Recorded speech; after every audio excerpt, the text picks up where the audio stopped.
Fl-isem tal-Missier, tal-Ibel u tal-Ispiritu Santu. Il-paċi magħkom. Ħuti, l-Ispiritu Santu li jiġborna fl-imkien bħala komunità. Huwa l-Ispiritu Santu li fil-Mgħammdija għamilna wlied Alla. Huwa hu li bħalna rejt il-50 jibatna missjonarji fid-dinja. Huwa jgħallimna nitolbu kif imiss, ejjew għalhekk insejħulu jinżel fuqna bil-kant.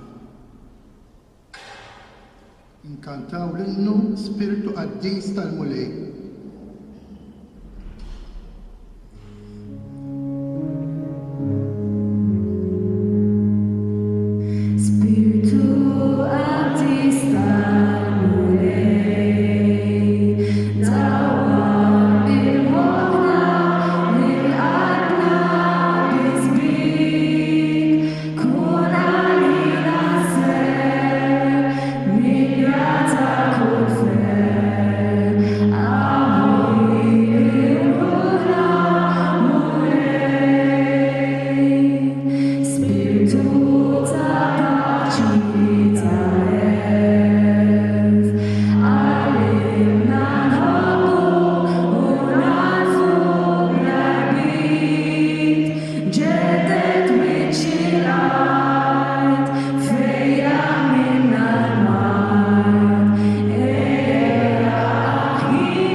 Il-missjoni li Ġesu xox tal-disċipli tiegħu hija dik li jmorru fid-dinja kollha u permezz tax-xandir tal-Vanġelu u tal-Mgħammdija iwasslu l-bedmin kollha, żgħar u kbar, foqra u għonja, tal-bogħod u tal-qrib biex isiru disċipli ta' Kristu.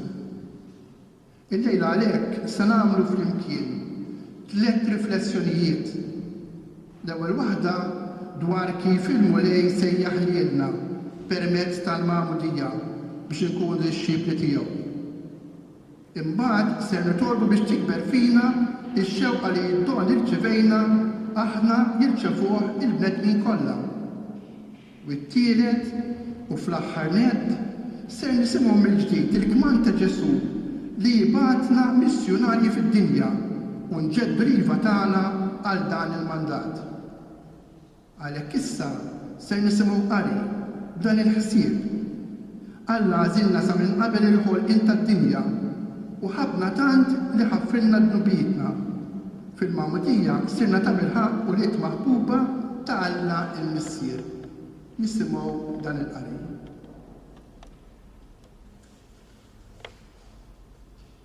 Qari bil-Ittra ta' San Pawl Nawfragu lill-Efesin. Imbirek Alla u Missier Sidna Ġesu Kristu li berikna b'kull xorta ta' barka spiritwali fis-smewwiet fi Kristu. Ekku għażilna fih sa minn qabel il-ħolqien tad-dinja biex inkunu qaddisa u bla tema qudiemu fl-imħabba. Iddestinana minn qabel li nkunu għalih ulied adottivi permezz ta' Ġesu Kristu. Ekku ġob li rrieda tajba tiegħu għat-tifħir tal-glorja tal-grazzja tiegħu li bija mlilna fil-maħbub tiegħu. Fi ħafna għandna l-fidwa bid-dem tiegħu, il-maħfra tad-dnubiet skont il-għana tal-grazzja tiegħu. Bija Hija fawwarna fl-erf u laqal kollu. U għarrafna l-misteru tar-rida tiegħu, il-pjan li joġbu jfassal fih minn qabel u li kellu jseħħ meta tasal il-milja ta' żminijiet. Jiġifieri li kollox jinġabar taħt ras waħda li hu Kristu, kull ma hu fis-sema u kull ma hu fl-art. Fi aħna wkoll konna magħżula, iddestinati minn qabel, skont il-pjan infassal minn qabel, minn min imexxi kollox skont il-fema tar-rida tiegħu, sabiex inkunu għat-tifħir tal-glorja tiegħu. Aħna li sa minn qabel konna nittamaw fi Kristu u fih intom ukoll smajtu l-kelma tal-verità, l-Evanġelju tas-salvazzjoni tagħkom u emmintu fiha. Kontu siġillati bl-Ispirtu Santu li kien imwiegħed li hu r-ran tal-wirt tagħna, sakemm għadna nistennew il-fidwa sħiħa tal-poplu li Alla kiseb għalih għat-tifħir tal-glorja tiegħu, il-kelma tal-mulej. Nroddu ħajr mill-ħella, inżommu mument ta' skiet.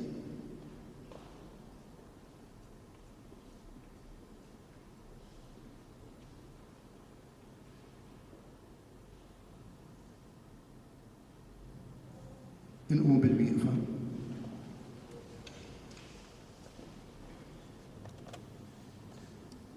Kif smajna l-San Pawl jgħidilna, Alla l-Missier ħabna b'imħabba tal-aġeb meta bagħat lill-Libru Ġesu biex bih ikonna il-fidwa, il-maħfra ta' dnubiet.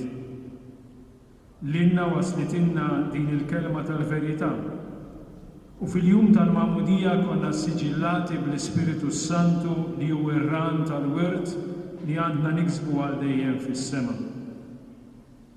Ejjew brat il-ħar lil Alla niftakru li aħna Mgħammdin, imsejħin u msaħħrin mill-imħabba ta' Kristu Ġesu li miet għalina, irxoxta u jinsab dejjem magħna.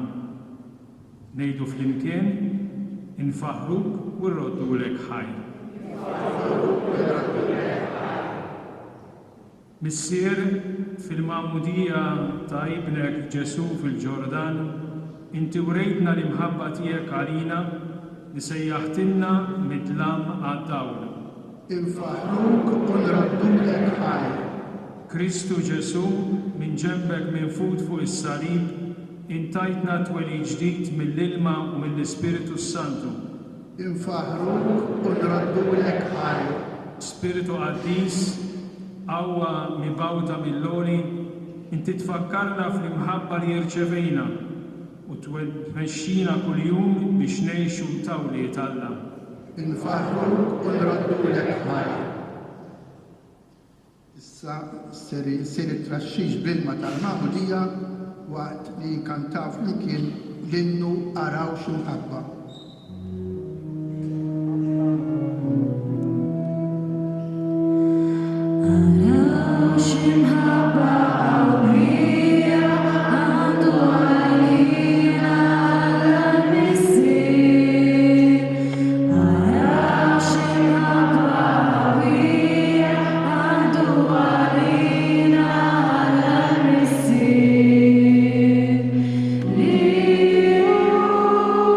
Li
kollha li tista' kollox, aħna nroddulek ħajr li permezz tax-xandir tal-Evanġelju wellitna mill-ġdid miż-żerrija li ma tintemx u ma titħassax.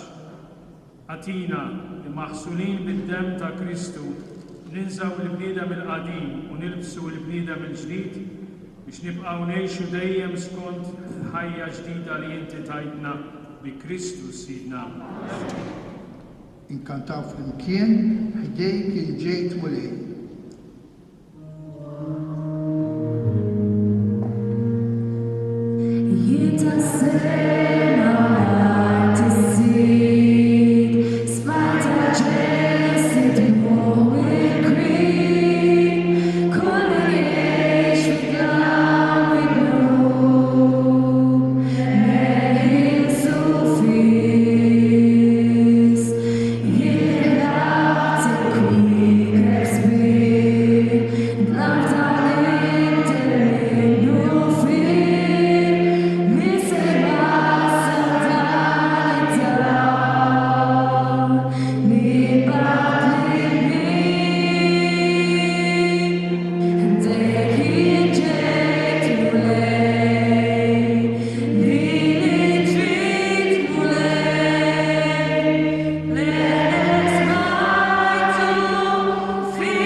Aħna nismajna l-isbaħ aħbar, l-aħbar tal-Vanġelu, nixtiequ li l-bnedmin kollha jemmnu huma wkoll fl-imħabba tal-Alla li urina Kristu Ġesu. Imma kif jistgħu jemmnu f'dak li ma semgħux bih? Nisimgħu għalhekk silta mill-Iskrittura Mqadsa. Qari mill-Ittra ta' San Pawl Apostolu lir-Romani. Ħuti, kull min isejjaħ isem il-mulej isalva. Imma kif jistgħu jsejħu lil dak li ma jemmnux fih? Kif jistgħu jemmnu f'dak li ma samgħux bih? Kif jistgħu jisimgħu jekk ma jxandrulhomx? Kif jistgħu jxandrulhom jekk ma jkunux mibgħuta? Bħalma hemm miktub, kemm huma sbieħ riġlejn dawk li jħabbru l-ġid. Il-fidi mela tiġi mis-smieħ u s-smieħ mix-xandir tal-kelma ta' Kristu. Il-kelma tal-mulej. Naħsbu ftit fiskien fuq dak li għandna kemm smajna.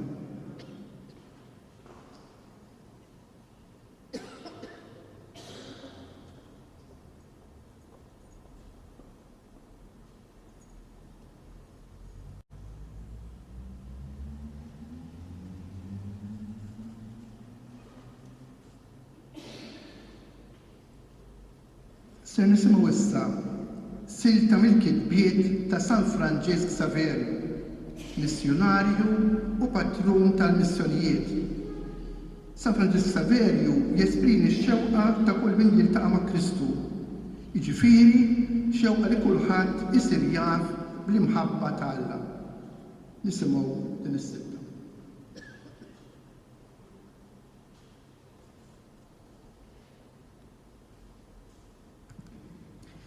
Qari mill-Ittra tas-Saċerdot San Franġisk Saverju lil San Ignazju. Morna nduru l-irħula fejn joqogħdu xi nsara ġodda li f'dawn l-aħħar snin ħadu s-sakramenti mqazza. F'din l-art ma ssibx Portugiżi għax hi art ħawlija u fqira mill-iżjed. L-insara tal-post huma nieqsa mis-saċerdoti u ma jafux ħaġa oħra ħlief li huma nsara. M'għandhomx min jaqdihom fit-triq ta' Alla. M'għandhomx min jgħallimhom il-kredu, il-missierna, is-sliema u l-kmandamenti ta' Alla.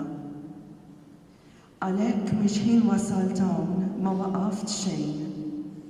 dort dawra sewwa marħula u għamiet it-tfal kollha li kienu għadhom bla magħmudija. Għamiet għad kbir ta' trabi li kif jgħidu ma jafux x'għandha x'taqsam idhom il-leminija max-xellugija. It-tfal ma kinux jitilquni qabel ma nkun għallimthom xi talba u la kienu jħalluni ngħid l-uffiċċju divin, la niekol u lanqas nistrieħ. Kont inħoss tassew li ta' minu bħalhom hija s-saltna ta' smewed.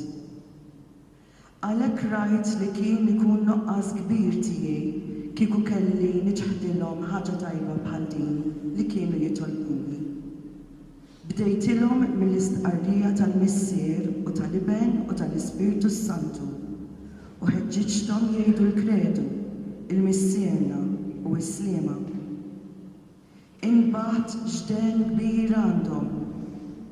Ma għandi ebda dubju li kienu jkunu nsara mill-aħjar kieku kellhom min jgħallimhom sewwa il-katekismu. F'ħafna minn dawn il-postijiet l-nies ħaġa waħda żommhom li ma jsirux insara għax ma hawnx min jagħmlilhom insara. Sikwit jiġini f'moħħi li mmur indur mal-Universitajiet tal-Ewropa, l-aktar ta' Pariġi. Niġri ġirja magħhom u naqbad ngħajjad isni wieħed iblaħ biex inqanqal lil dawk li għandhom iktar erf milli mħabba u ngħidilhom ja ħasra kemm irwieħ minħabba n-nuqqas tagħkom qegħdin jibqgħu barra mis-sema u jimlew l-infern. Daqskemm huma moħħhom fl-erf, daqshekk ieħor kellhom bżonn iżommu din il-ħaġa quddiem għajnejhom ħalli jkunu jistgħu jagħtu lil Alla kont tajjeb tal-erf u t-talenti li ħadu. Imma ta' bilħaq, kien hemm ħafna fosthom li tqanqlu b'dan il-ħsieb, immeditaw fuq il-ħwejjeġ ta' Alla, ħabirku biex jisimgħu x'kien qiegħed jgħidilhom il-mulej ġewwa fihom. Tefgħu wara spallejhom il-ġid tad-dinja u l-ġibdiet tagħha u ingħataw kollhom kemm huma biex jagħmlu r-rieda ta' Alla u dak li jogħġob lilu. Mhux li kien jgħidu wkoll minn qiegħ ruħhom hawn jien mulej, xi tridni nagħmel? Ibgħatni kull fejn jogħġbok, imqar fl-Indja. Naħsbu ftit propri fuq dak li għandna kemm qrajna.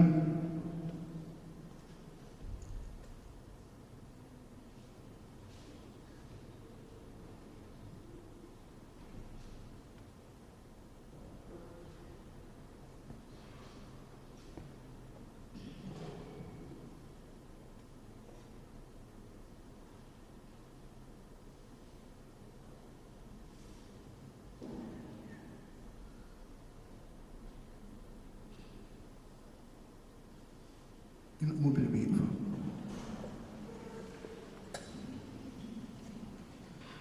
Nitolbu. U Alla intibat il-verb tiegħek fid-dinja biex iħabbar il-bxara tajba lill-fqajrin.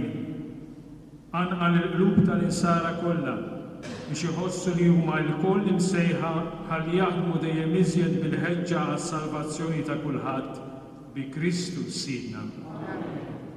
Kantaw strofa oħra minn ħdejk jien ġejt mulej.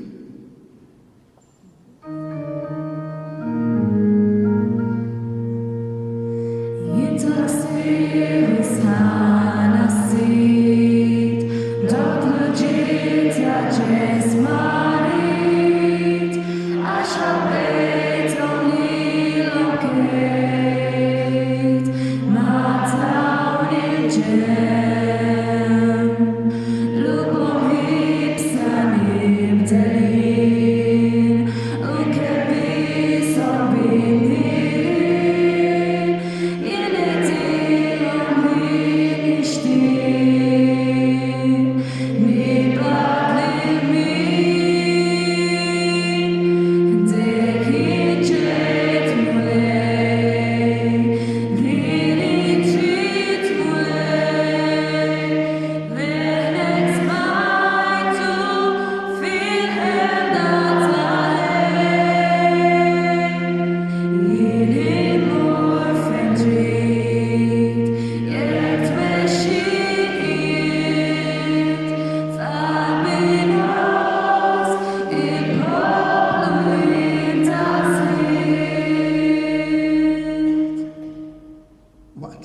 aħna, Ġesu il-xoxt għafdana l-komplija tal-missjoni tiegħu. Bis-setta tal-Ispirtu Santu batna fid-dinja kollha biex il-bnedmin kollha jsiru dixxipli tiegħu. Inkantaw flimkien l-Alleluja.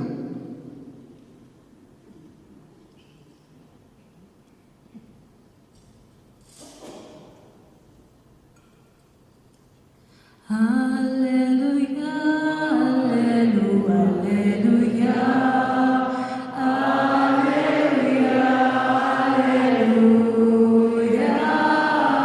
Alleluia, alleluia,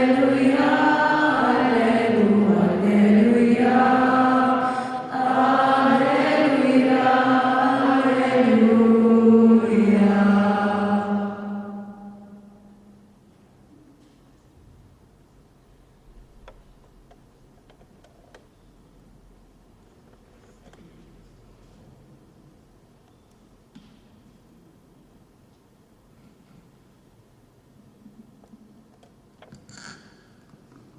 Il-mulej ma'kom. Qari mill-Evanġelju skont San Mattew.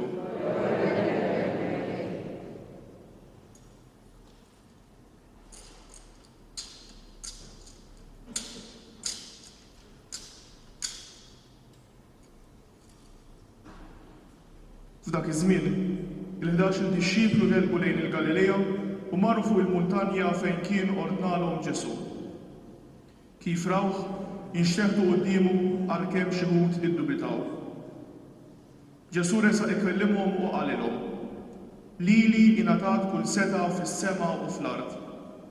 Morru mela għamlu d-dixxipli mill-ġnus kollha u għamduhom fl-isem tal-Missier u tal-Iben u tal-Ispirtu Santu u għalmuhom iħarsu dak kollu li ordnajtilkom jien.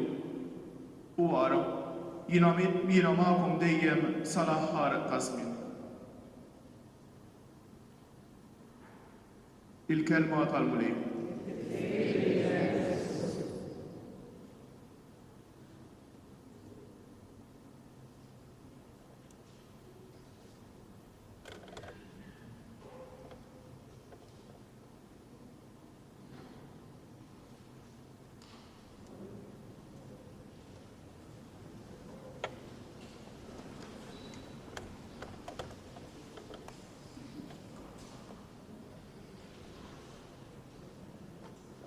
Qegħdin f'din il-Knisja ħelwa u ġbarna hawnhekk proprju biex nagħmlu din il-velja ta' talb. B'intenzjoni partikolari. Għax nhar il-Ħadd il-Knisja tiċċelebra jum il-missjonijiet. Ikun il-Knisja hija dedikata għal San Pawl. Li aħna bħala poplu inħarsu lejh bħala il-missier tagħna li wellidna nistgħu ngħidu fil-fidi tagħna. San Pawl li kien bniedem li Ġesu ħares lejh bħala dak li għandu jiġi persegwitat u li però f'mument tal-ħajja tiegħu il-taqa mal-mulej u kellu din il-konverżjoni, din il-bidla radikali, bidla sħiħa, bidla li minn persekutur sar evangelizzatur. Sar dak li lest li jagħti ħajtu, anzi ta' ħajtu biex ixandar lil Ġesu Kristu. Ekku aħna hawnhekk qegħdin nitolbu nimmeditaw dwar it-tema, s-suġġett li qed jiġi mpoġġi għal konsiderazzjoni tagħna mażul il-Papa Franġisku din is-sena. Mgħammdin u Mibgħuta. Il-għalax l-Evanġelju mhuwiex biss tal-missjonarju li jinsab f'pajjiż ieħor, Meta nitkellmu minn missjonijiet moħħna biss jieqaf kultant biss f'dawk il-postijiet li ma semgħux jew għandhom bżonn jisimgħu dwar minu Ġesu Kristu li fejn hemm nuqqas ta' saċerdoti, fejn hemm nuqqas ta' reliġjużi. Ekku ma l-Evanġelju huwa ta' kull nisrani. L-Evanġelju huwa il-kelma ta' Alla mogħtija lilna biex inxandu għalhekk Mgħammdin u Mibgħuta. Mgħammdin għax meta aħna rċevejna l-Mgħamudija anke jekk ma konniex nafu għax konna trabi. Però mal-Mgħamudija tagħna aħna ġejna wkoll mobbija b'responsabbiltà. Bir-responsabbiltà li dak il-Vanġelu li aħna aċċettajna fi kliem ieħor lil Ġesu Kristu li aħna aċċettajna, aħna ngħadduh lill-oħrajn. Smajna l-San Pawl jgħidilna il-fidi ġejja mis-smieħ. Veru. Għax jekk jiena irrid inkun naf dwar xi ħaġa, irrid nisma' dwar. Jekk ma tiġix imħabbra lili, ma nkunx naf x'inhi, ma nkunx naf minu dak il-persuna. Imma tajjeb illum ukoll nistaqsu lilna nfusna. Nara ħafna żgħar hawnhekk fostna anke adolescenti. Ekku li nistaqsu lilna nfusna, imma huwa suffiċjenti li jiena nisma'. Huwa biżżejjed li jiena nisma' l-kelma ta' Ġesu. Jekk jiena l-kelma ta' Ġesu imbagħad ma npoġġijiex fil-prattika tal-ħajja tiegħi, kif se nevanġelizza? Kif se nwassal lill-mulej Ġesu? Kif se nwassal l-Evanġelu tiegħu? Il-missjonarju huwa kull nisrani. Mgħammdin u Mibgħuta. Aħna ġejna Mibgħuta. Mibgħutin il-kol kemm aħna biex fil-ħajja tagħna ta' kuljum nuru minu Ġesu Kristu. Fil-ħajja tagħna ta' kuljum aħna missjonarji. Missjonarji fid-dar, missjonarji mal-ħedek tagħna, missjonarji fuq il-post tax-xogħol tagħna, missjonarji fil-ħin liberu tagħna. Kull mument ta' ħajjitna bil-Mgħamudija tagħna aħna rridu nagħmlu ħinitna kollha biż-żbalji u bid-difetti bid-nubiet kollha li hemm f'ħajjitna biex Kristu jidher mhux biss bil-kelma tagħna imma bil-mod kif ngħixu. Bil-mod kif inġib ruħi, bil-mod kif inġib ruħi ma' ħbibi, bil-mod kif inġib ruħi f'kull mument tal-ħajja tiegħi miegħi personalment jien u Alla u mal-oħrajn. Għalhekk dan il-mandat li l-Knisja qed tagħtina u li qed tfakkarna fih żied milli qed tagħtina x'diġà qiegħed għandu. Ekku li aħna il-mibgħutin, li aħna il-Mgħamudija tagħna qed tgħidilna x'għamlu lil Ġesu Kristu. Smajna lil Ġesu jgħidilna fil-Vanġelu li għandu kemm inqara mid-djaknu. Morru fid-dinja kollha x'għamlu Ġesu Kristu. Aħna rridu ngħixu lil Ġesu Kristu. Mhuwiex biżżejjed li l-kelma ta' Ġesu jiena nismagħha fil-ħajja tiegħi. Jekk il-kelma ta' Ġesu fil-ħajja tiegħi ma tibdilniex lili l-ewwel wieħed, allura qisha dik l-istess kelma ta' Ġesu li jiena nisma' qed taf widnejn torox mhux qed tħalli effett. Mhux għax il-kelma ta' Ġesu ma tħallix effett, imma x'jien mhux inħalliha tagħmel effett fil-ħajja tiegħi. Ejjew nitolbu lill-mulej. Ekku li dan il-mandat ta' missjonarjetà li aħna rċevejna ma jkunx biss mandat li jeżerċitaw dawk li huma l-bogħod f'pajjiżi oħra, missjonarji jew dawk li jmorru jagħmlu esperjenza ta' missjoni f'artijiet oħra. Imma li ngħixuh fil-komunitajiet tagħna, li ngħixuh fid-djar tagħna, li ngħixuh fil-familja tagħna, li ngħixuh mal-ħbieb tagħna. Jekk ma ninbidilx jien, jekk jien ma nagħmilx ħilti kollha biex insir nixbaħ lil Ġesu, ma nistax inkun missjonarju. Minix missjonarju.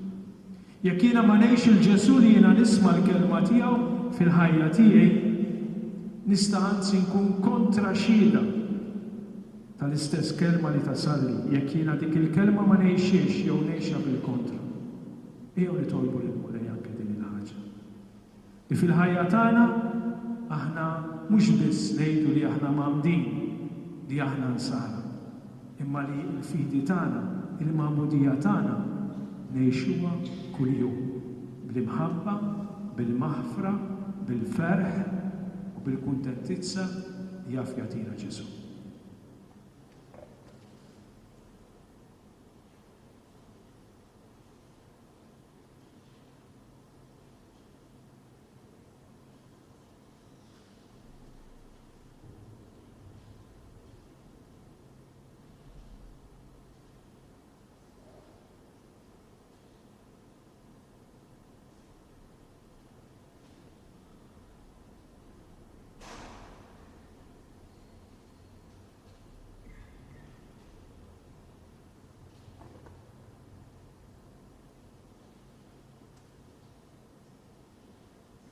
Nqumu bil-wieqfa.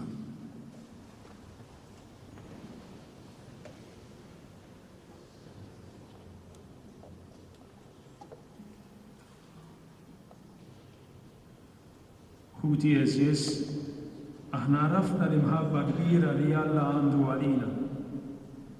Quddiem ħafna bnedmin li ma jafux b'din l-imħabba tiegħu, ejjew nitolbu biex kull min jagħmel esperjenza tal-ħniena ta' Alla ikollu il-kuraġġ u jsib il-mod biex ixandara lill-oħrajn. Nitolbu għalina li rċevejna d-don tal-imħabba ta' Alla u tal-fidi fih, ħalli nozzu din il-grazzja u ma nifuqat irroddu ħajl il-Mulej għattiba tiegħu. Nitolbu. Nitolbu għanna n-nit, sabiex fl-erf li kisbu ma' żmien isibu kliem sempliċi biex jirrakkuntaw l-istorja ta' tjiba ta' Alla lin-nepotijiet tagħhom. Nitolbu. Nitolbu għal-katekisti biex ikunu strument f'idejn Alla li bih jisejjaħ għal-biberija tiegħu li saru l-Ottubru. Nitolbu. Is-saċerdoti biex bħala rajja minn mal-merħla joħorġu jfittxu lil dawk li jintilfu bħala sajjieda tal-bniedem jintaħbtu ma' salvazzjoni ta' min jimxi fid-dlam u fid-del tal-mewt. Nitolbu.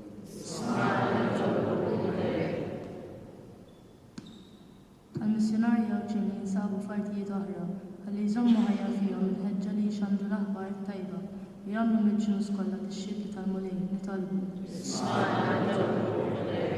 Għall-għawċin li ma jafux l-imħabba ta' Ġesu biex isibu fil-komunitajiet insara postijiet li fihom jistgħu jisimgħu l-aħbar sabiħa tal-Vanġelu. Nitolbu. Inkantaw flimkien it-talba li għallimna Siedna Ġesu Kristu, il-Missier. Missirna li inti fismewit, jitqaddes l-isem tiegħek, jitqaddes l-isem tiegħek, tiġi saħnatek, ikun dak li trid inti, ikun dak li trid inti,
Meta jibnek Ġesu Kristu qam mill-mewt u ordna lil dawk li mxew warajh biex imorru jagħmlu dixxipli mill-ġnus kollha. Permezz tal-Mgħammdija inti tibatna il-koll biex inkomplu din l-istess missjoni fost il-popli kollha. Qawwina bid-doni tal-Ispiritu Santu ħalli b'kuraġġ u bħeġġa nagħtu xhieda tal-Evanġelju biex il-missjoni għafdata lilna li għadha l-bogħod mill-milja tagħha tkun tista' ġġib il-ħajja u d-dawl lid-dinja.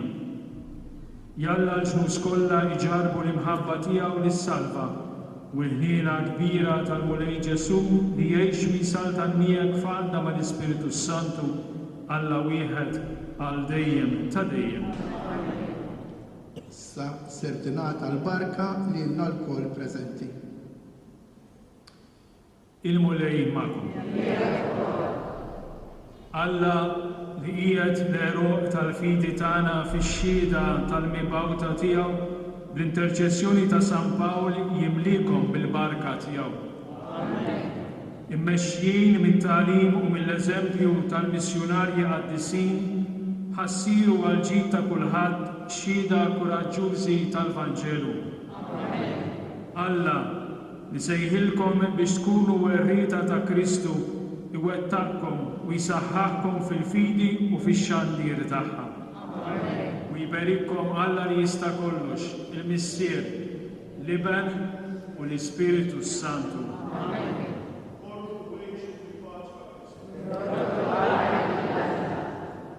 Inkantaw fil-kien.